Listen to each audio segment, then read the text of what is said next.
A number of not-for-profit organizations have come forward in the past 1 week in attempting to collect funds for procuring oxygen or oxygen concentrators with the promise of taking these resources to people who need it the most, be it in medical camps or hospitals or otherwise.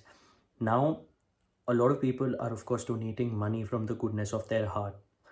But unfortunately, we've seen several cases where, taking advantage of such difficult times, some people have taken donations in their individual accounts um, from within their networks, and that money has not reached the location or the place where it was promised.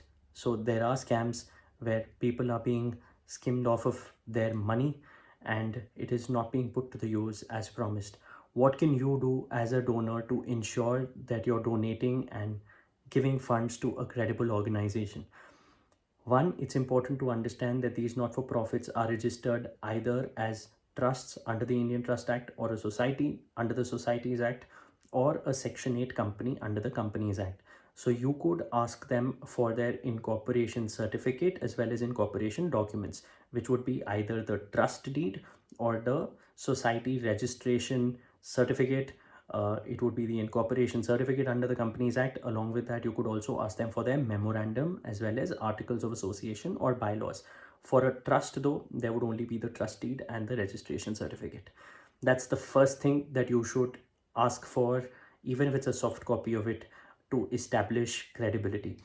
The second, of course, is an income tax registration certificate under 12A. So the income tax department does a thorough check before granting this exemption certificate to not-for-profit organizations. It has their registration number with the income tax department and a sign of the commissioner of exemptions who's given that exemption to this organization. That is a second level of check of credibility that you can do on these organizations.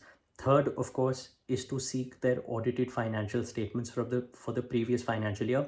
So they should definitely have the audited financials for the year ending 31st March 2020.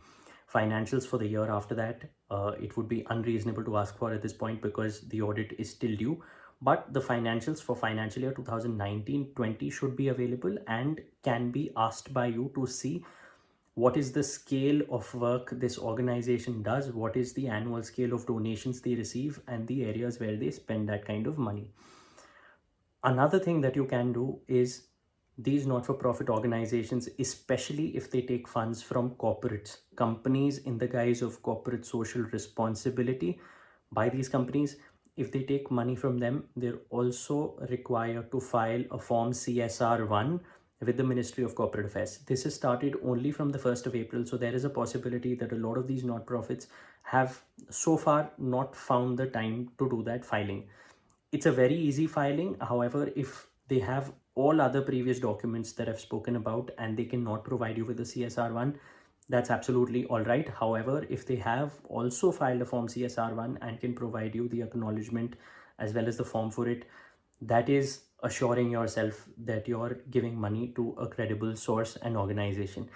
This, of course, comes with a disclaimer that while, of course, you are donating from the goodness of your heart and you want those funds to reach the right organization, please refrain from giving or transferring any money to any person's individual account or any other firm or entity's account with the hope that they are going to pass it on your behalf. There are certain organizations which are very well known to do not-for-profit work, where you may be associated with them previously, and if they're doing a camp on it, it's best you do it through them.